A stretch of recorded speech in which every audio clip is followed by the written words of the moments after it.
Howdy, folks. It is the Cursed Curator here, and I'm alone this time around. Mostly because the recording we were supposed to do for the media of 1931, movies, music, and all that other fun stuff, I messed up and the recording got lost, unfortunately. But hey, it's okay. I told Oz he was cool with it. I'm just gonna do a re-record by myself, and this will be a fun time because I will be doing these for the other series on the channel here and there sometimes, and Oz will too, and it will be a very, very fun time. So, I will go from the top of our list, and I will say this, just because he's not here with this, and I prefer to do them together. I will not be conducting the Ozzies and the Psyches, solely because he's not here, and it's kind of a two-man job, at least for that one regard. I mean, I could have messaged him actually, but hey, I kind of messaged him like, hey, what would your scores be for that? Also, just because he's also not here, I do have his Oz's letterbox open, and he gave me the go-ahead to use that. I can give his scores for the movies as I go along. So yay! So starting out, we have Aerosmith. It is a movie about a medical researcher who is sent to a plague outbreak where he has to decide his priorities for the use of the vaccine. Now, I found this movie to be quite interesting, primarily just due to it was the female lead. It was Helen Hayes. She did a damn good job. She played the character Leora Aerosmith. It was very intriguing. Something that we were confused is like, where it was set and based. Me and Oz were like, wait, is this in some like random country? It's in South America or something, maybe Africa. No, it takes place in the somewhere in the Caribbean. It's one of the island chains, I believe. It's the Indies. I just can't remember which Indies. So I will toss in a few facts about this before I get into how I will rate this movie. Censorship at the time meant that the subplot of Aerosmith's liaison with another woman while still married meant that most of Loy's scenes were drastically cut, although every attempt was made to restore the present version to its original length. But there are 10 minutes missing. Unfortunate. A Mr. John Ford said of the working with Ronald Colman in this film, Aerosmith was already cast when I went over to Goldwyn, good lord, I cannot pronounce that name. Ronnie and I were friends, so I was delighted. Though he was leading the star of the business then, nobody ever acknowledged what a superb actor he was. But it affected him as Ronald Colman. He did everything so easily. He never played drunken scenes or grew a beard or did any of those things which would get Academy Awards. But he was the greatest actor I've ever known. You didn't have to work with Ronnie. It was simple. He knew exactly what to do, and the letter. Was the letter. Perfect. When he did it. By the way, this is the first American sound film to feature a black character, which would be Dr. Oliver Manchand, played by Clarence Brooks, with a university degree. He speaks perfect English and does not shuffle, and does not act in any usual stereotypes, which is pretty damn good for this damn time. Many blacks of his time period were depicted in a not so great way, which again, if you're offended by such things, you probably shouldn't be watching this to begin with. But it's just, it's part of the times. It's not a good thing, for people to be doing that. But even today, we still do these stereotypes, and it's such a part of our society, I guess. Like, it's usually just for comedy and not for actual hard offense, but sometimes you'll find it to be some hard offense. I will give us one last thing here. Ronald Colman was 40 when he took on the role of an idealistic young student, Dr. Martin Aerosmith. So, I enjoyed this movie. It wasn't the greatest film. Overall, I thought the plot was kind of eh. But I did think that the set pieces were pretty good. I thought the camera work was decent. But overall, I would give this film a solid 7, give or take. Yeah, I feel like a 7 is worthy. Now give me a second and I will pull up. I should have grabbed it sooner, but Yeah, it's how it is sometimes, man. I have this damn whole thing open. It's just the damn letterbox is so weird. I wish it would have a much better. Yeah. Oh, lovely. Thank you, Oz. You made this actually pretty easy.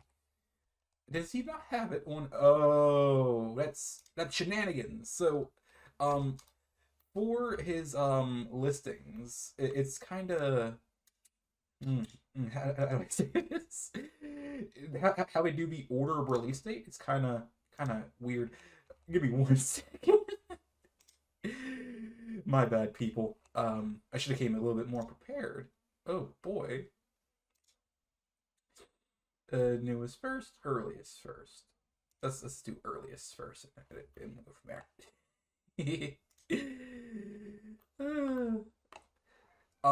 Sorry, but this is kind of unprofessional. Well, this is my first time doing this, so it's okay.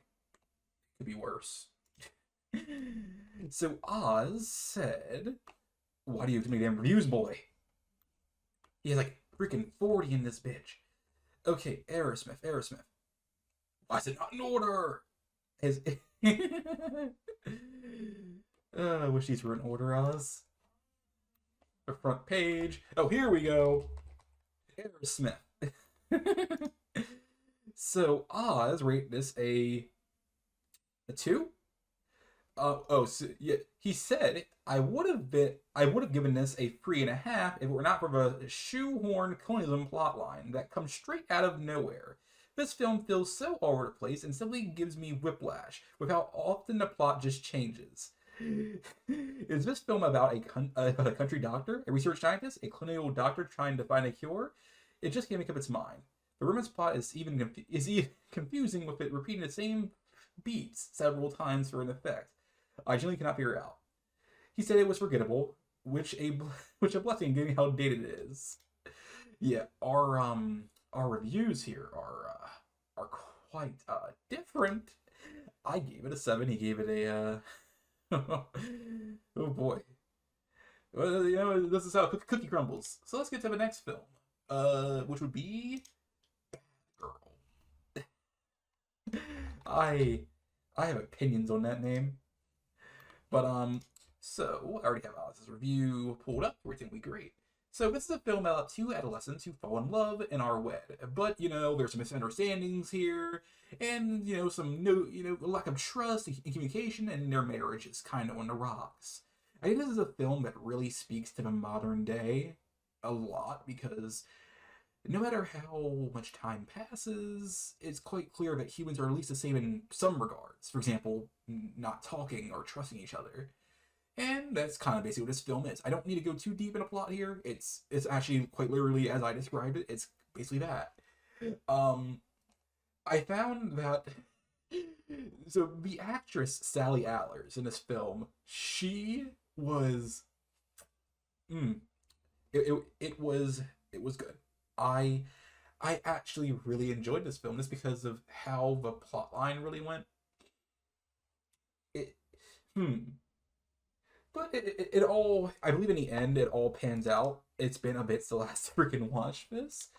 Uh, because it's been like, what, 2 weeks, 3 weeks, and I have college now, and it's just how it is.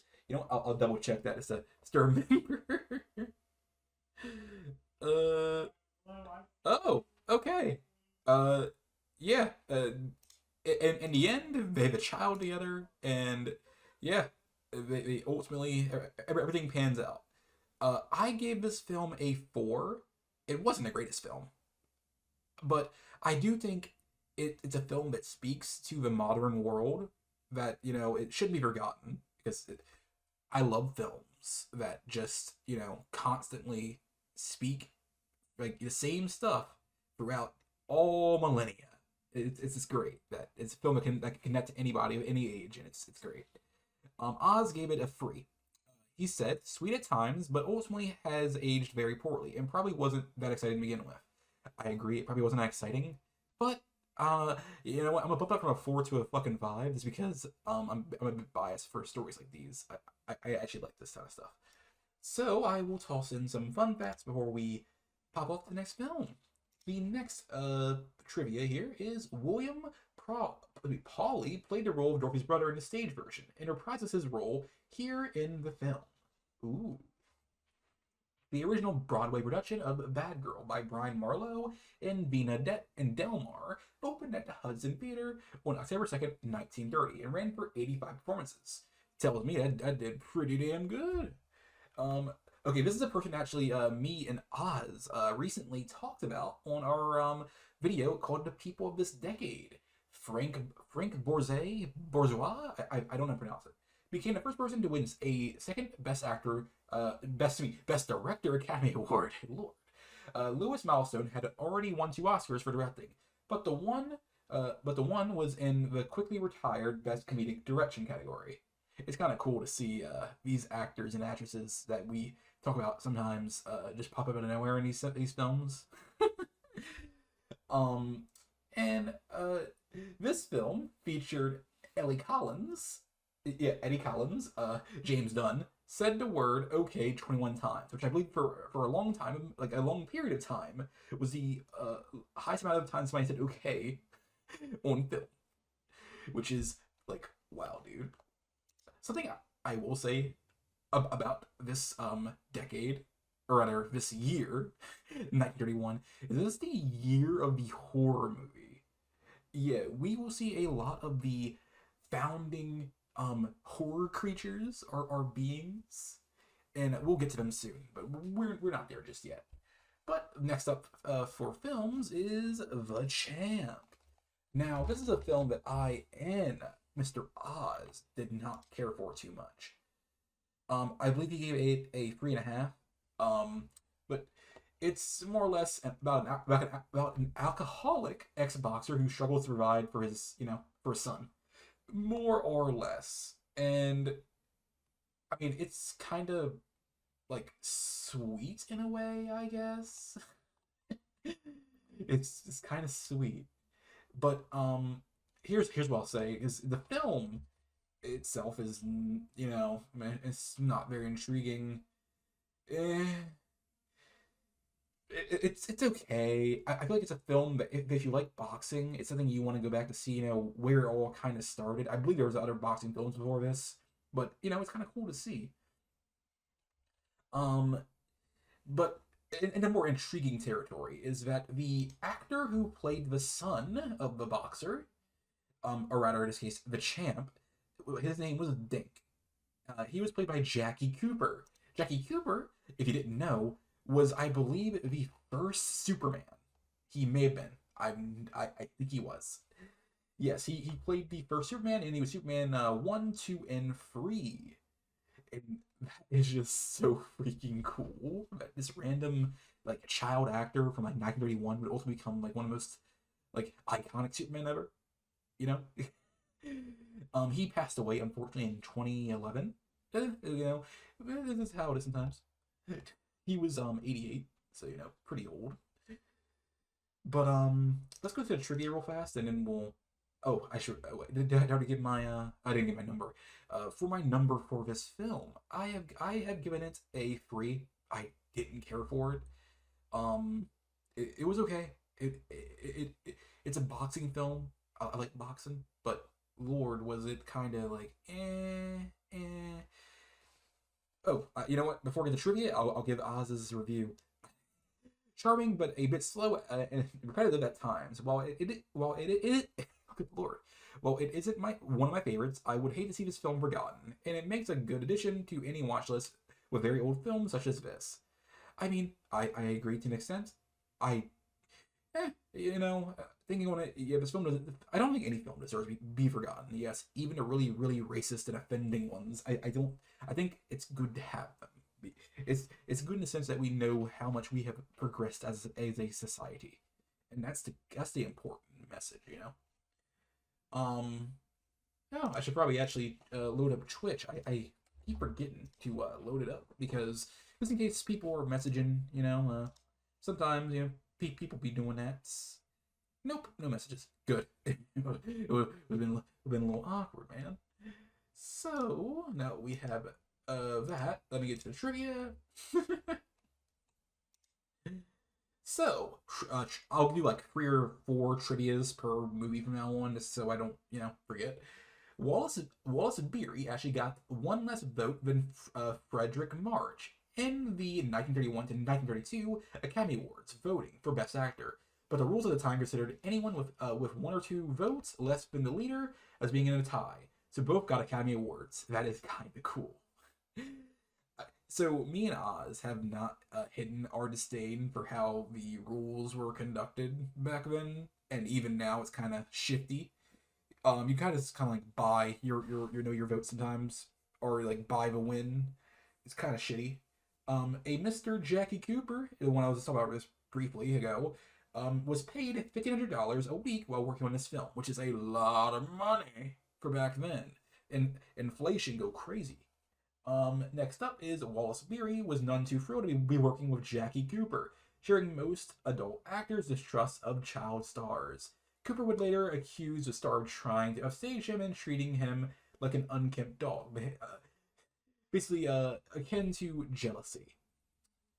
It's really sad to see that type of stuff, when these adult actors should actually be trying to nurture these young stars, because they're the next generation, and they should be center stage to some degree. I get being jealous, being upstage, but man, you're not gonna be there fucking forever. You should know. Whatever. Um, Francis Marion wrote the title specifically for Wallace Beery. If I remember correctly, with Wallace Beery, he did include in I believe later, a contract where any movie he was in had no child stars, and if they did, they would have little attention as possible. I believe that's what he did there. Not too sure, but that is The Champ. I hope I didn't miss anything. Next up is a film that Oz really loved to save a title with. Was called It was called Le Chien, which means the bitch.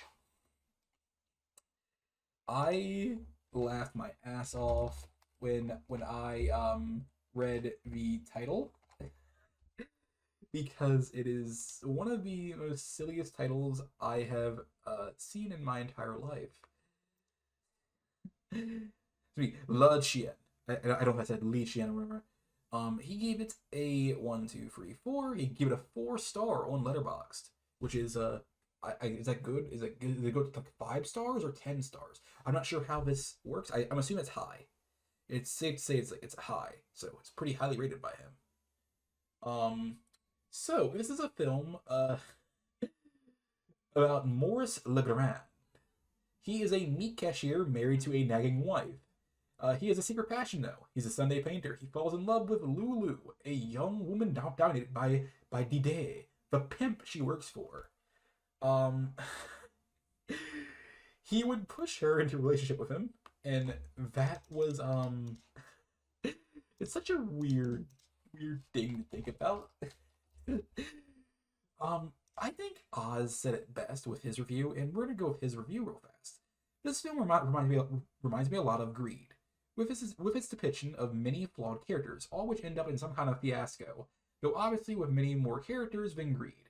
On its own, the film is quite good, if you can get over the language barrier, because for some reason, everyone in the film speaks at lightning pace, which can sometimes make the captions hard to keep up with. The writing and depiction are quite good, and the acting is surprisingly solid at points, if a bit harsh. If a bit hit or miss, good lord. Ultimately, I think the flaw with this film is that there's simply too much going on, and the constant shift in perspective can make the plot jarring and a tad hard to follow. But that could be solved with multiple watches, which I do think this film is deserving of, if it's your thing, of course. Some people may love this film, others won't find much here. Give the first 20 minutes or so a shot. If you like it, you'll enjoy the rest of the film, as the quality remains mostly consistent throughout. I think that is extremely well put, Oz. This this is a film that I actually liked, especially because of the poster. The poster made me laugh my ass off because it's like a damn fucking a sketch going on. um, what's sad about this film is you know people are just kind of dead in the end of this film, which is, it sucks. But hey, it's a good film. My rating of this film, honestly, a 6. I I didn't care too much for all of it. Like Oz said, it is a bit jarring, but that's just how it is sometimes.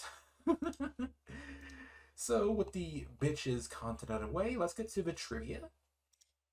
This is actually the last film of Jeanne Marseille, who was killed in a car accident shortly after filming was complete. And that's actually where a deeper story is involved here. Because there was a love affair going on during this film.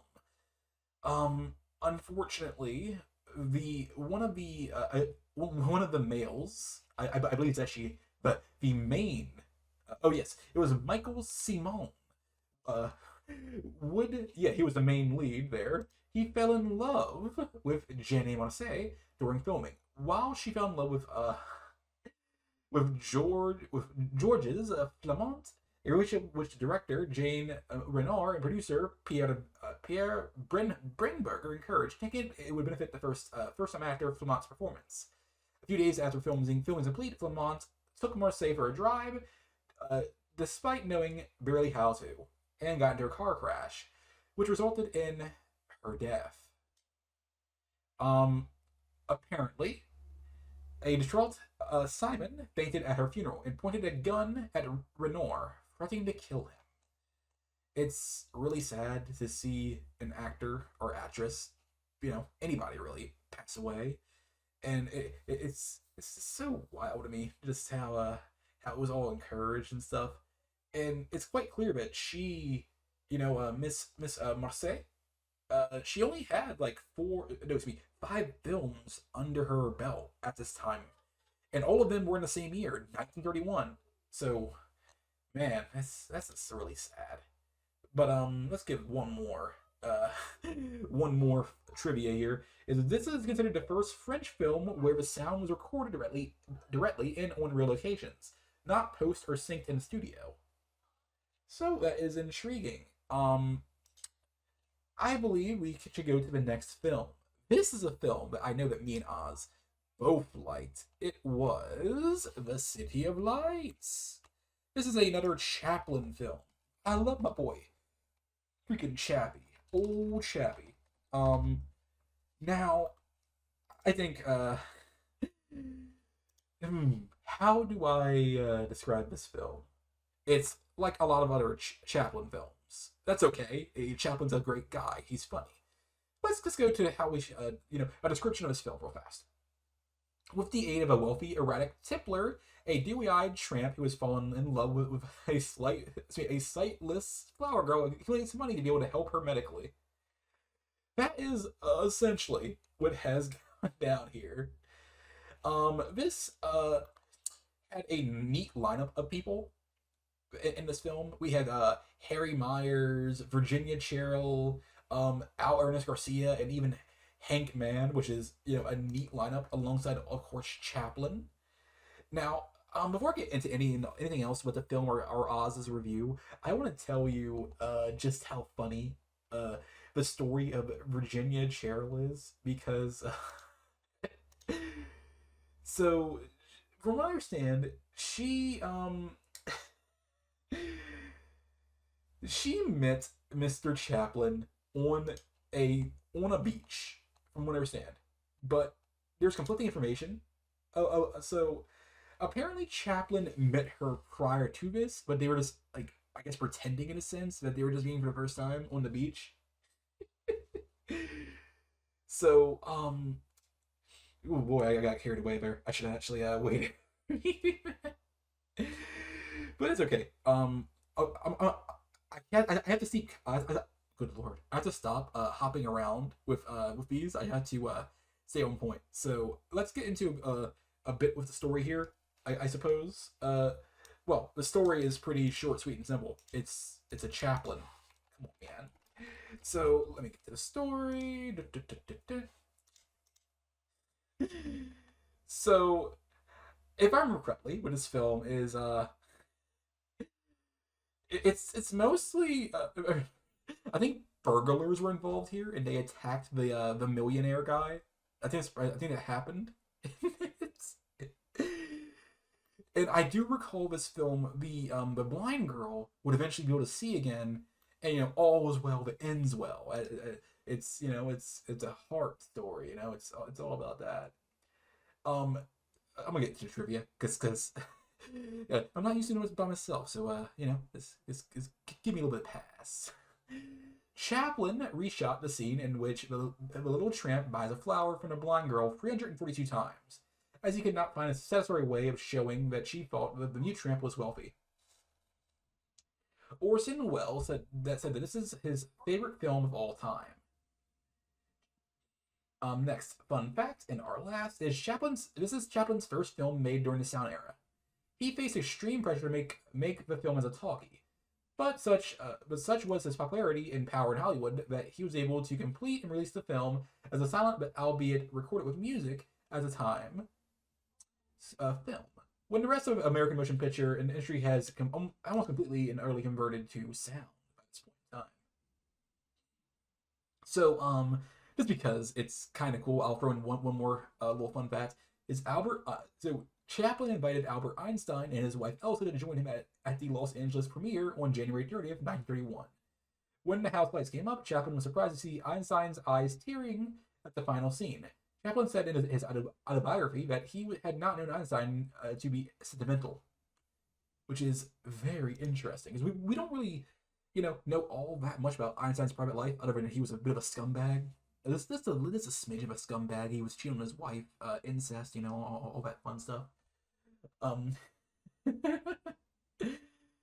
uh, so let me go to our next film. Oh, if I didn't say it already, this is Oz's review. He gave it 4 stars. I think I said it already. He said this is a great film. I don't want to get it twisted. This is one of Chaplin's greatest, but it is only one of many great films, and I don't think it's quite as comedic as The Gold Rush or heart-warming as The Kid, but rather it resides in kind of a state of limbo between the two. I hard agree. I don't know. I kind of felt heartwarming when I was watching it, especially towards the end. But there aren't as many fun set pieces or really standout bits as in earlier Chaplin works. But as the trend goes with this film, they are still good and memorable. The plot is pretty standard, tramp stuff, and doesn't deviate too much, but doesn't feature sweet. Good lord, but does feature some really sweet scenes. If you're a Chaplin fan, then this won't be a film you'll regret watching. If you aren't this in a good, easy to good stuff, I can words, I swear. If you aren't this, this is a good, easy to stomach introduction to his work and silent film in general. Very well said, Oz. Very well said. Let me have a little drink of water. Woo boy. Mm-mm-mm. Okay, so this next film is one I really love. This is a film that I rated 10 because I thought it's a film that's not really remembered like all the other great horror, or I guess the horror guys, like Dracula, Frankenstein, the Mummy, and all that. This is one that's kind of just forgotten on the side of the road, even though it's just so good. Literally chef's fucking kiss. And enough glazing it. It's time to save his damn name. Dr. Jekyll and Mr. Hyde. I thought this film was one of the greatest films to be released this decade, if not up to this point. I mean, yeah, sure, there's a few other films that top it, but this is so good. So let's get into the story of this. So, Dr. Jekyll faces horrible consequences when he lets his dark side run wild with a potion that transforms him into the animalistic Mr. Hyde. Exactly as it says. That's basically the whole damn story. I love this because I didn't know. I actually did not know about this film, or even the book, because I believe this is based off a book.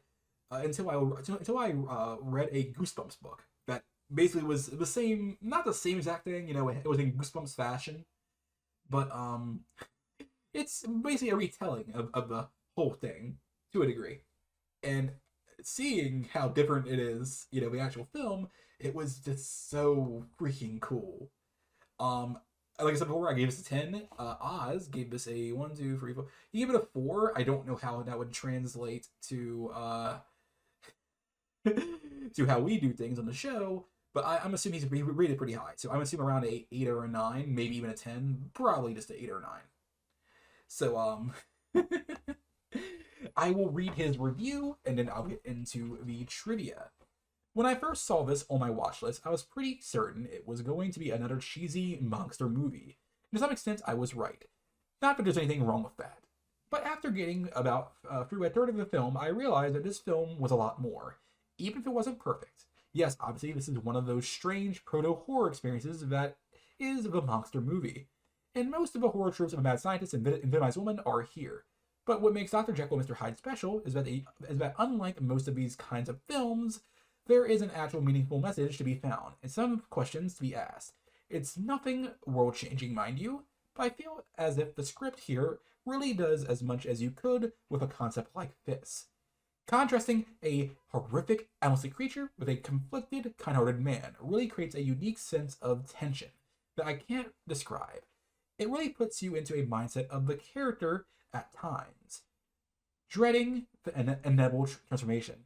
I think easily the highlight of this film is that Hyde sequences which are, to this day, at least to me, very uncomfortable and even a bit disturbing at places. These are enhanced further by the frankly amazing cinematography in places. If you like monster movies, you owe it to yourself to watch this. And I definitely freaking agree. This is a amazing film. And like I said, this is a proto-horror. This is, I believe it's the first of what we can of what we as modern day people can recognize as the horror that we have today to a degree. Yeah, like I said, this is one of those characters who just, unlike Dracula, Frankenstein, the Mummy, or even the thing from the Black Lagoon, it's more forgotten than the others. Even though I believe this is one that deserves to be brought back time and time again, just like all the others, because it's just that damn good. But let's get into the trivia, because the trivia is some really good stuff here. The remarkable Jekyll to Hyde transition scenes in this film were accomplished by manipulating a series of variously colored filters in front of a camera lens. Frederick March's Hyde makeup was in various colors, and the way his appearance registered on the film depended on which color filter was being shot through. Only in the late 1960s did Marmelian reveal how this was done. I think that it's so cool that he invented a unique way of just getting the scene. But I do believe it's selfish to a bit of a sense that he hid it for so long. Just imagine all the films that could have adapted this style that he was using. It would have been so freaking cool to see that with other stuff. But hey, it's okay. This is a neat time. This is actually the first ever horror film to receive an Academy Award, which it was well deserving. I believe in our original recording, this film for the Aussies and the Scythes did receive a stamp of approval from both me and Oz. But like I said, unfortunately, I will not be doing that alone. I prefer to do it with him in that regard. If there's ever a mess up on my end, I will gladly redo these by myself. I just won't do that portion because it doesn't feel right to do that part without him. So next up for a trivia is 35 period accurate studio sets were built for the movie, which is literally freaking cool. Yes, I enjoyed those sets. They were just so freaking good. When MGM decided to produce its own version, Dr. Jekyll and Mr. Hyde 1931 with Spencer Tracy, it acquired the rights to this film in order to avoid any competition or unfavorable comparison. MGM essentially suppressed the 1931 version and made it unavailable for viewing for many years, and fuck them for that. This film did not deserve to be suppressed. It was good. It was goated. But as you will quickly find out throughout any form of media, well, people are just dicks, basically. So that's all I would really say for Dr. Jekyll, Mr. Hyde. So next up is another horror film. This will be one that needs no introduction. It is Dracula. So let me pull up Oz's review. I should have grabbed it, prior. But you know me. I'm a slow with the uptake. Come on, Oz. Where the hell did you put your Draculas? Oh, did he not include his Dracula? Oh. I thought he would have.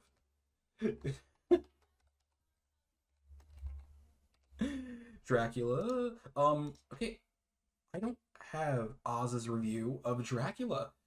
I apologize. I don't know if he ever added it to his lineup or not, because I don't see it here.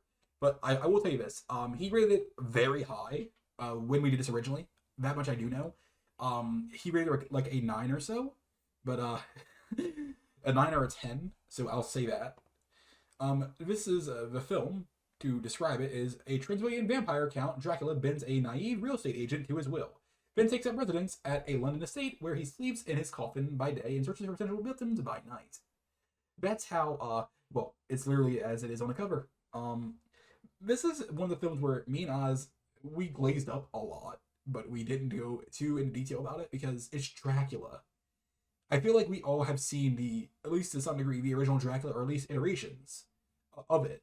And they're almost all the same to a degree. Not all of them, there's a different plot going on. It varies. Is basically what I'm trying to say. I thought that the film, the actors chosen did a really damn good job. Bella Lugosi, I think is his name.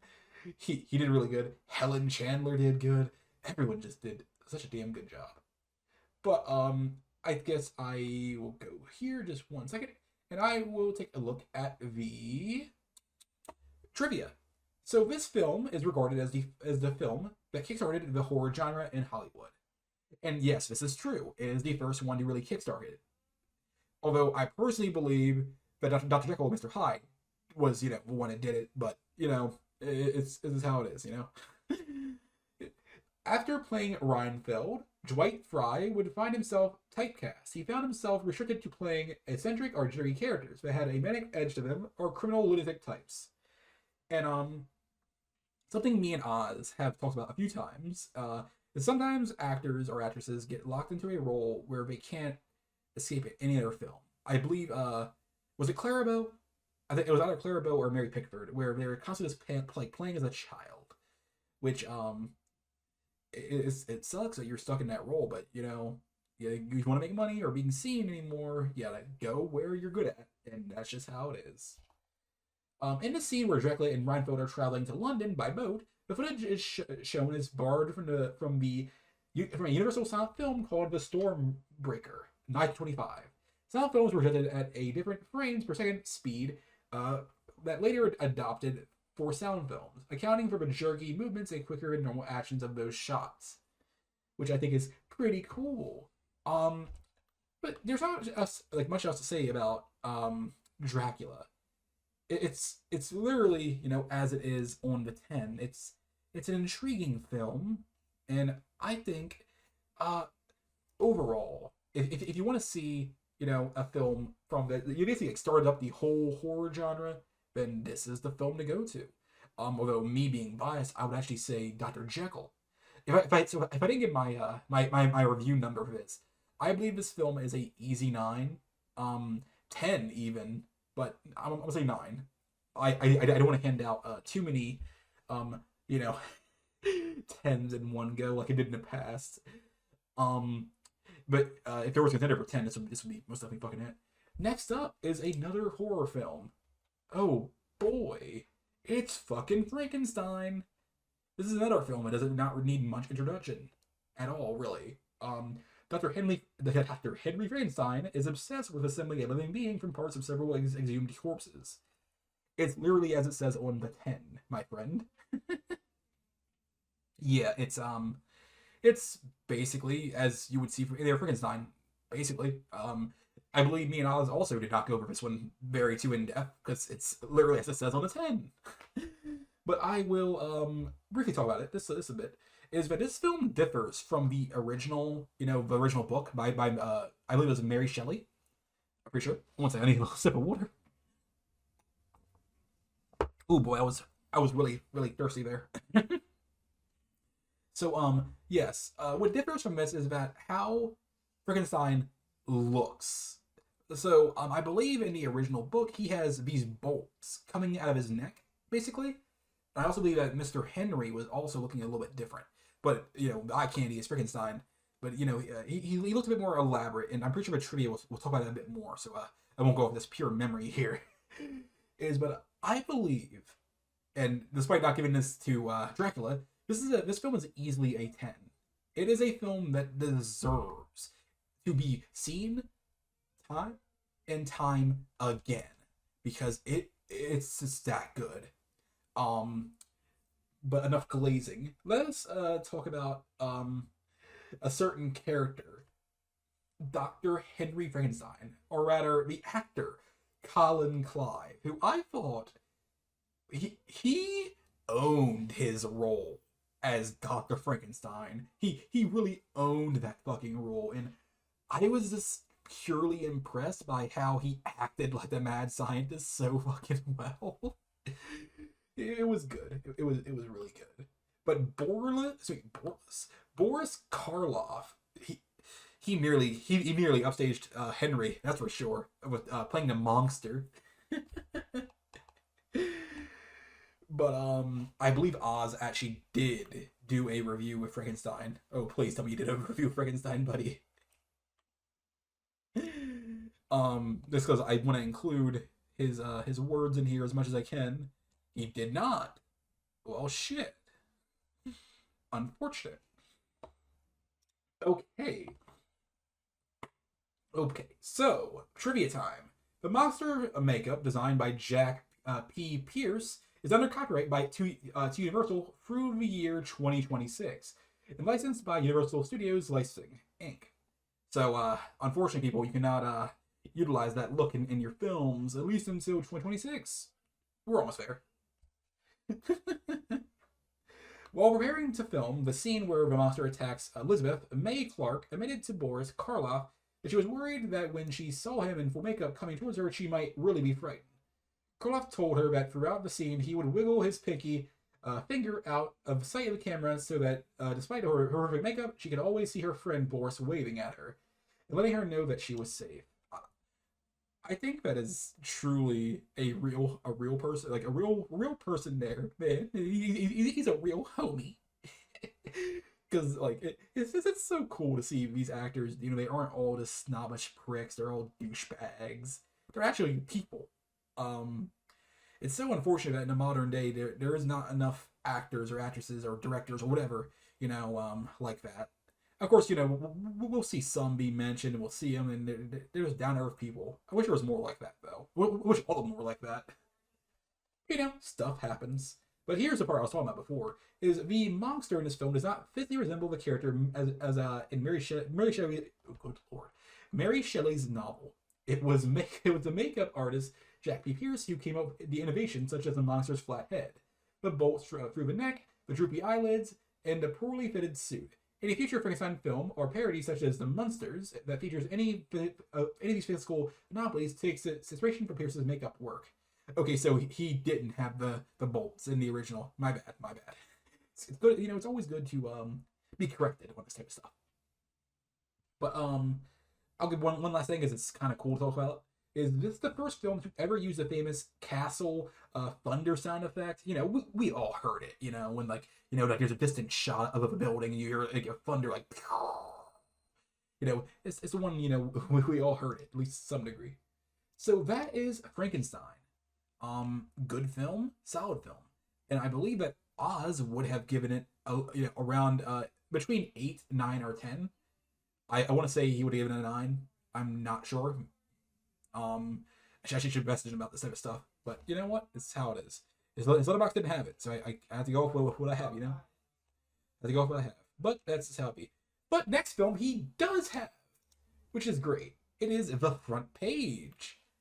He gave it 2.5 stars. Oof. Okay, So me and Oz have a little bit of a vendetta against a certain group of individuals.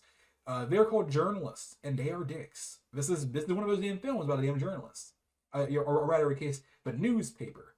It is a film itself is about a crusading newspaper editor who tricks his retiring star reporter into covering one last case. This film is okay. I already hate news because of how of how it weaponizes itself against individuals who may or may not be innocent. I hate that, and you should be non-biased in all regards. But something you will quickly realize is that even in modern day, in going back in the past, these people in the news were always douchebags. They were always scumbags. All of them. Every last one of them. I think Oz says it best. This feels like what people imagine when you say 30s film. It's so stereotypical it hurts. The limited number of sets that get repeated ad nauseum. The cheesy acting that is trying way too hard to be cool for its time, with excessive dated slang. The confusing plot that goes in 10 different directions and ends in a slightly unsatisfying way. It's all here. It's fun and unintentionally hilarious at points, but I feel like its message is so hyper-civic to the time, and it's even muddy by that standards, that it just ends up feeling meaningless. If it isn't coming across well here, this is an absolute mess of a film. Enjoyable if you're making fun of movies, but really needs a rewrite or several.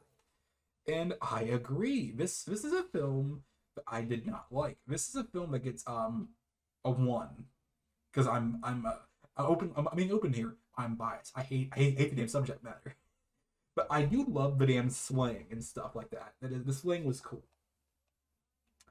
But so go to the trivia. The last line of the stage play had to be partly obliterated in the film version by the sound of a typewriter being accidentally struck because of the censors.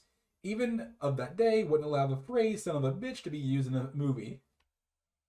A shame. The journalists are all based on actual reporters who were Chicago colleagues of the authors Ben Hatch and Charles McOffer, with most working alongside them at the courthouse. The real names were only slightly changed. So this film fell into the public domain, and all the attributed prints were made from lower quality and international negative.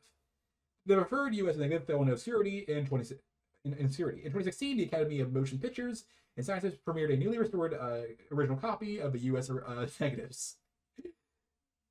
Okay, that's all I really see of this film. It's not one I particularly care about. It's ugh. I am back.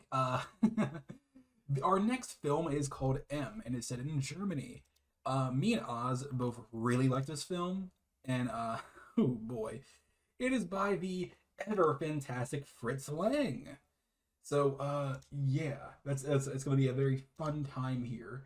So when the police are in a German city, are unable to catch a child murderer, other criminals join in the manhunt.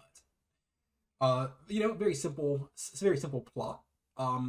So this is a film that had some very interesting behind the scenes, which I will get to in one moment.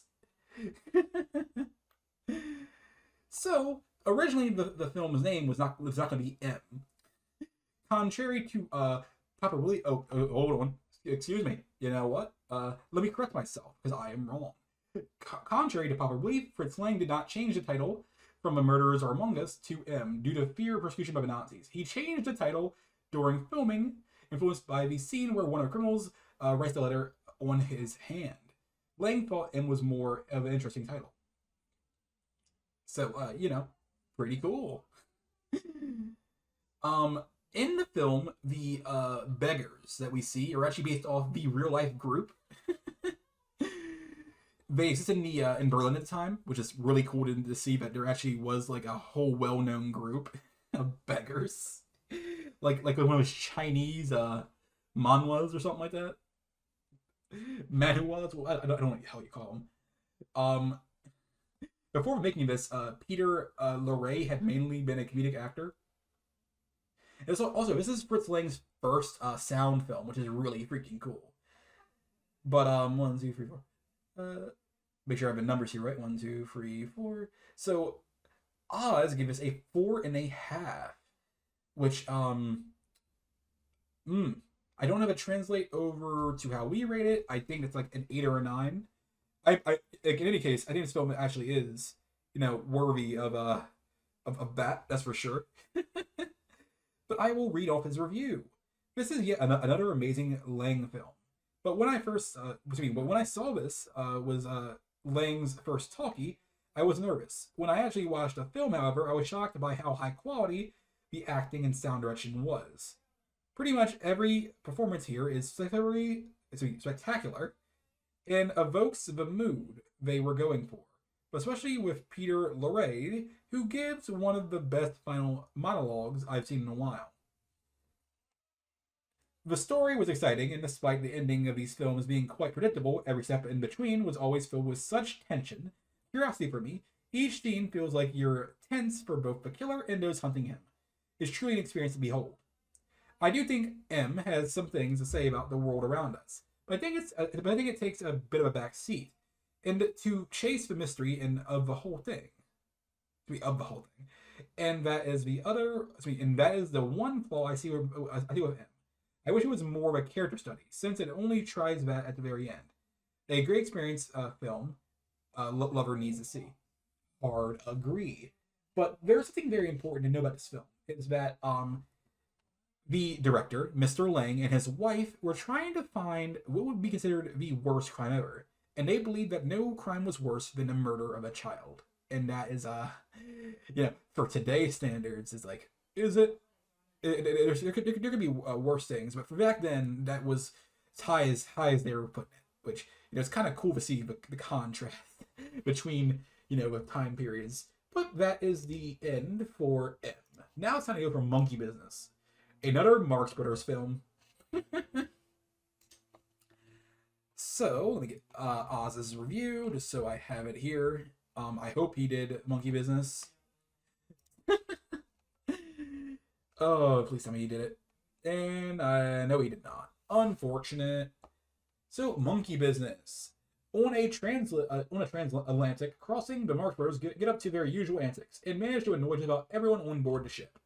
Here's what I'll say, because I won't really dig too deep with some of these, because they're kind of, it's literally as I say. So basically, like the Dracula and Frankenstein, basically, is, yeah, it does what they say, but I will go into the trivia, because I think the trivia is a bit more intriguing than anything.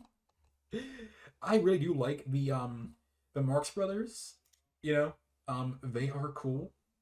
But this is also the first Marx Brothers film that was written especially for the screen rather than the stage. So there's a bit of a difference. So if you see the older Marx Brothers films, you can tell there's actually a difference between what they did then and to this point now, which is really cool. Oh yeah, this film was also banned in Ireland for because the film it might have encouraged anarchic good lord, I cannot say words. Anarchic. Okay, you know what? Anarchy. Yeah. Antarctic tendencies. The ban was only lifted in 2000. Yes. The film took fucking forever to be unbanned. Also, this is the first Marx Brothers film to be produced in Hollywood. Yay! Oh, here's a little fun thing, is that that according to Robert Osborne, during the first day of the shooting, it's reported that the Marx Brothers showed up in each other's clothing and impersonated each other. I like that. That's literally them.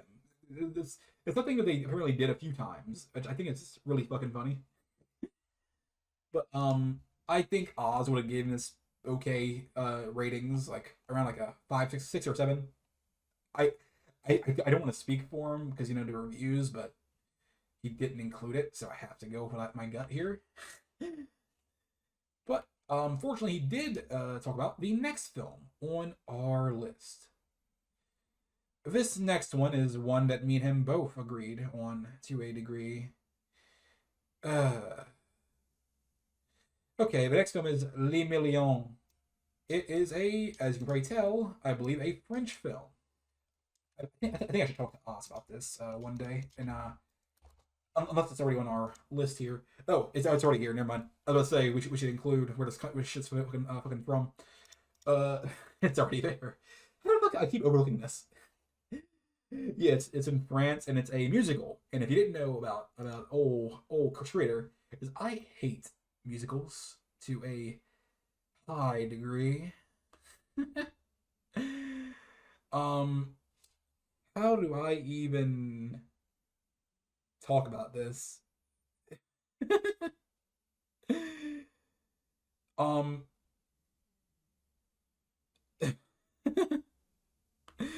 okay, you know what? I think it's best to just use Oz's review just for this one.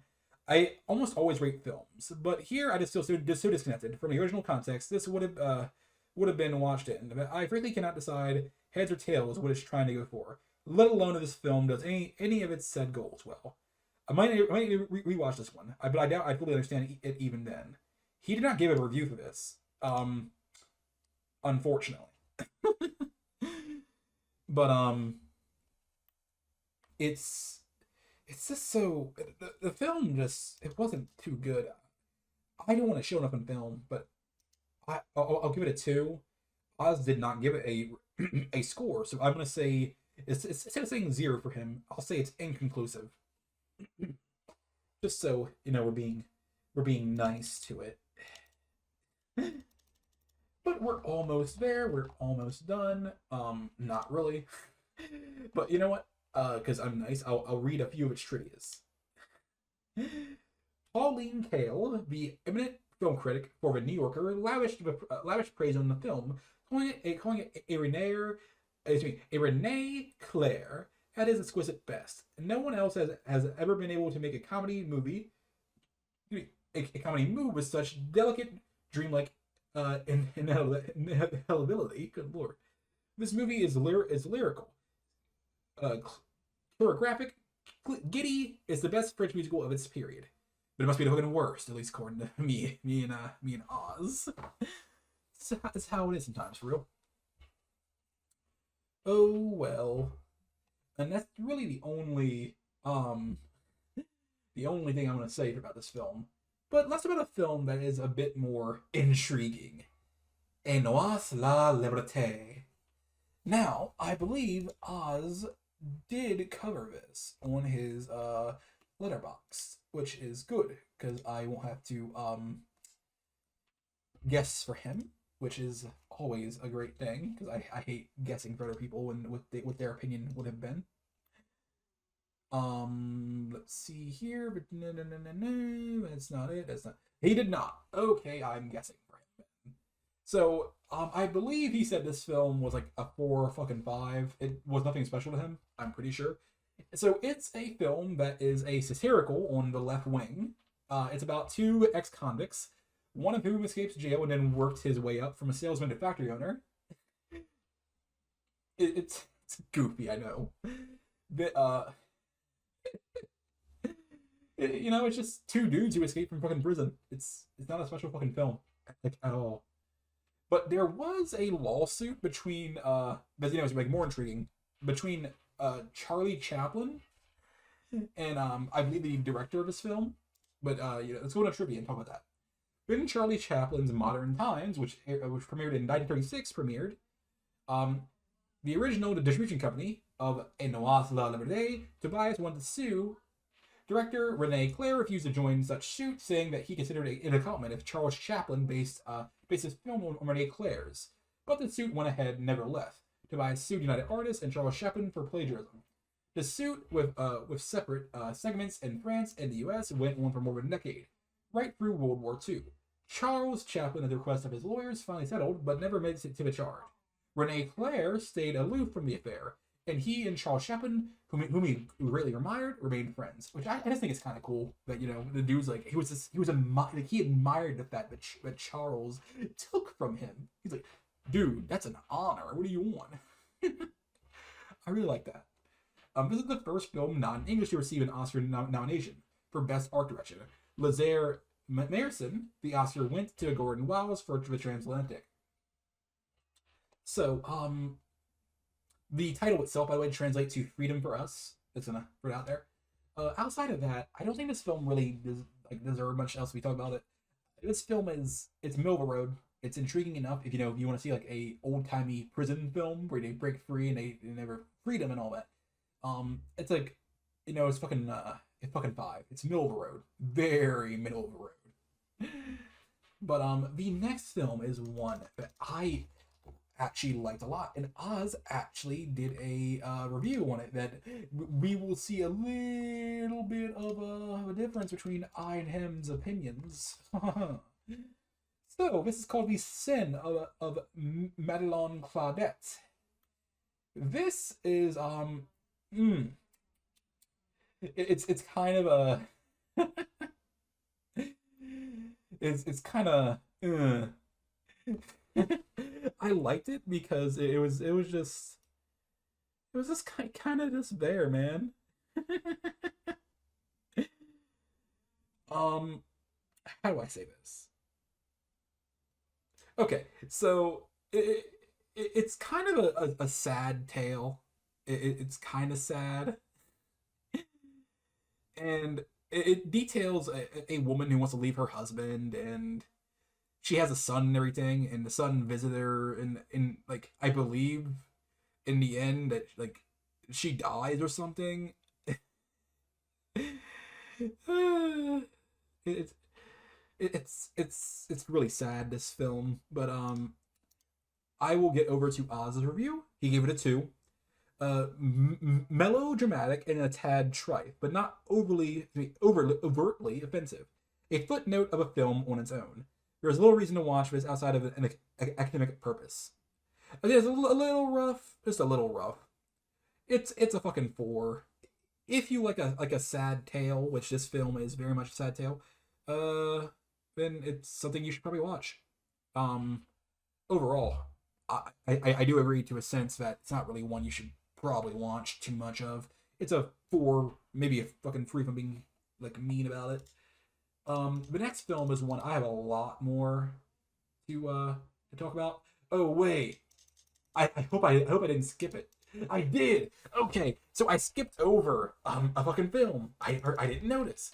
I skipped over Public Enemy, which is a much more intriguing fucking film. That's for sure. So Public Enemy is a unique film because it shows us the perspective of an Irish thug. So instead of an Italian mobster or a film about a African American gangster, this is about an Irish person, and we don't really get many of those. And it was kind of cool seeing it through the lens of a different group of people. So it's about an Irish street punk who tries to make it big in a world of organized crime. I think Oz says it best here. I think I like this film, and Little Caesar are about the same, despite being so different, as I believe each film uniquely defines different aspects of a genre. I will be comparing both these films quite a bit in this review, as they both basically have the same concept and rough plot, but tackle said concept in wildly different ways. What I think this film does far better than Little Caesar is the character study aspect. Cagney pulls one of the better performances I've seen in this period, which is to be fair, isn't saying a whole lot. And plot spends a lot of the time exploring how his character changes for the worse, and in the slow corruption that creates such an individual. Though I enjoyed this film thoroughly, I still think the main actual plot is a lot weaker than Little Caesar. And its scene action and above mentioned character corruption is what carries the Public Enemy. Not a perfect film, but a great gangster film. I think that at least I'm trying to get out of here. Because I don't remember what his score was for Little Caesar. I want to say maybe an 8 or 9, maybe a 7. I'm not sure. But same score as that for him. But yeah, like I said, this is a really unique film. I love gangster films. But let me grab some trivia, because we'll talk about the trivia. On the set one day, James Cagney stared at Jane Harlow's nipples and then asked, likely in a perfect as innocence and good humor, how do you keep those things up? And she said, I ice them, before trotting off to her dressing room to do just that. According to James Cagney's autobiography, May Clark's ex-husband, Lou Bryce, enjoyed the grapefruit scene so much that he went to the movie theater every day to watch that scene only and then leave. I love that. Several versions exist of the origin of the notorious grapefruit scene, but most of it plausible is the one on which James Cagney and May Clark agree. The scene, they explain, was actually staged as a practical joke at the expense of a film crew, just to see their stunned reactions. There was never any intention of ever using that shot in the completed film.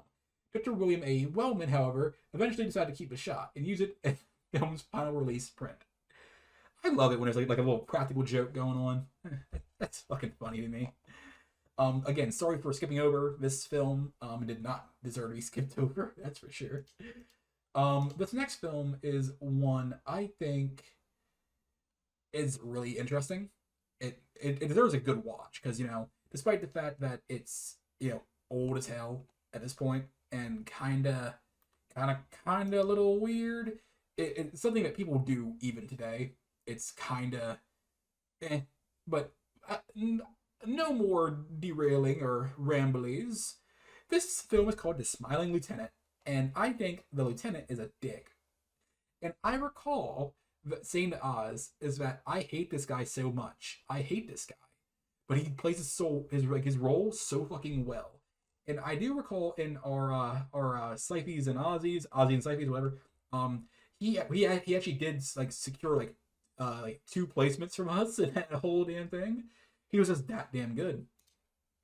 Hopefully we can do a go back video and actually do a proper review, or like not review, but a Scythe and Ozzy's. Hopefully, we'll see.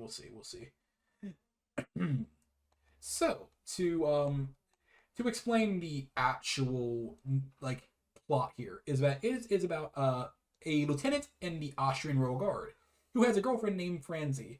He's crazy about her and is smiling at her. While on duty in the streets, King Adolf, which is a common name by this point, by the way, and his daughter, Princess Anna, from the neighboring kingdom of Flaschenfrum, drive by, and Anna steps a wink meant for Franz. She falls for Nicky and then marries him. He has no choice, by the way. He has zero choice. And whisks him off to Flaschenfrum. Franzi follows and enjoys a brief affair with Nicky before Anna finds out. Franzi, much more experienced in the ways of the world, gives Anna lessons on how to win the affections of her husband. Yeah, it's kind of a weird love triangle thing going on with this film, and I thought the lieutenant was a bit of a scumbag. He was keeping his girl, his original girlfriend, off on the side while being married to a fucking princess. Let's get to the trivia. Unfortunately, I don't see a review from Oz on this one, so. Again, this is a film I both love and hate. It actually gets a 7 from me. Just because of the acting of the lieutenant. It was so good that he made me hate him. It was just that damn good. A French version with dialogue and lyrics by Henry Battel was shown in New York on the 15th, good lord, of October, 1931. When it was also a big hit in Paris.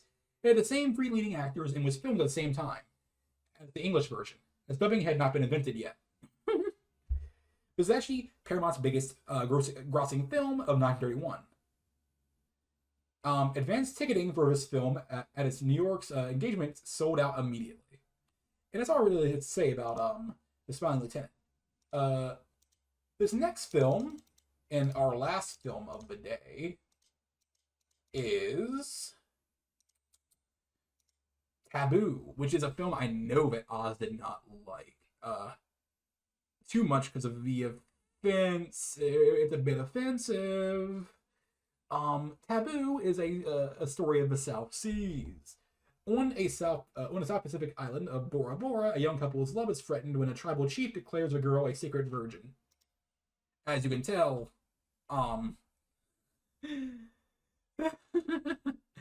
so Oz gave it a 3.5 stars. All around good film, though I wouldn't hasten to call it amongst the best of its era. For its time, it's intriguing. It's cool, and I think it's a film that deserves to be remembered, but it's quite clear that it's not perfect. It's a film that is offensive to a group of individuals. But I personally never cared about that type of stuff. I think a film deserves to be remembered and watched, no matter how offensive it may be, so we can see how different we are from then to now, which is, is always important. And I don't know how accurate the film even is to how the actual people is. If it was accurate at all, even remotely, is kind of crazy to me.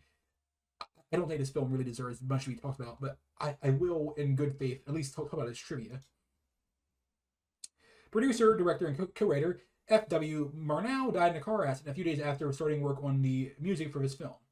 It had its New York premiere a week later.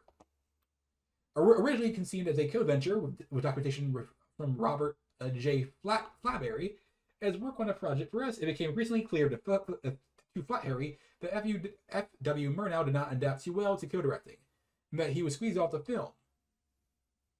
That's how it is. This is not a film I'm not really going to talk about that much more, because it's just ugh. And I feel like Oz would, like, I want to say like a 5, maybe 6 or something. But who knows? But yeah, that's the end of 1931 for films. For music, I will say this was an interesting time. Just to quickly go over music is, let me go to the list we have here, because there was a particular song that I really liked, and I believe Oz liked it too. Yeah, he might not have. So. Oh, here we go. It's Just a Gigolo. It is on our list, and I really liked it. The music here is not that different from all the others yet. It's still just jazz. I have nothing else to say about that. It's just jazz. Is it better than previous music? Sure, but that's objective. Everything we've done thus far for the series is objective as hell. But for magazines, we already actually did a video magazine, so I don't need to cover that. And next up, just because I'm a bit of a stickler and I want to get everything out of the way here, is games. Let me quickly look it up. Games of 1931. I don't think there's anything, really here yet. Just wait until we get to the actual games. Okay, not saying, these aren't games. It's just, they're not interesting games. I said it. Okay, that's a little bit mean. 1931. So the most recent game here is Cowie. But yeah, Cowie is just some card game. It's an adapted version of Bridge. That's for freehand card play. It was made in Paris by J. Leonard Ripgali. Although the game is a freehand, it may be played with 4, 5, or even more. Crazy. But yeah, this has been an interesting time. It taught me a lot of things that I need to improve with how I do things here when I start doing a solo video. But overall, I overall enjoyed this. This was a fucking fun time, and I hope to do this again eventually once I do my solo videos. It'll be a lot more organized, and I won't have to rely on anything else other than my own material, which will be great. Look forward to when I actually do that. The next video I'll be doing by myself will be an independent video about a person from the decade that we talked about. I don't know who I actually want to talk about just yet. It might be Chaplin. Or Mary Pickford. She is up there too. We shall see. But anyway, I hope you guys enjoyed this. Please, you don't have to do it, but if you want to, hey, we love that. Please like the video if this is, if you're looking from YouTube, or follow us over on Twitch. If not, that's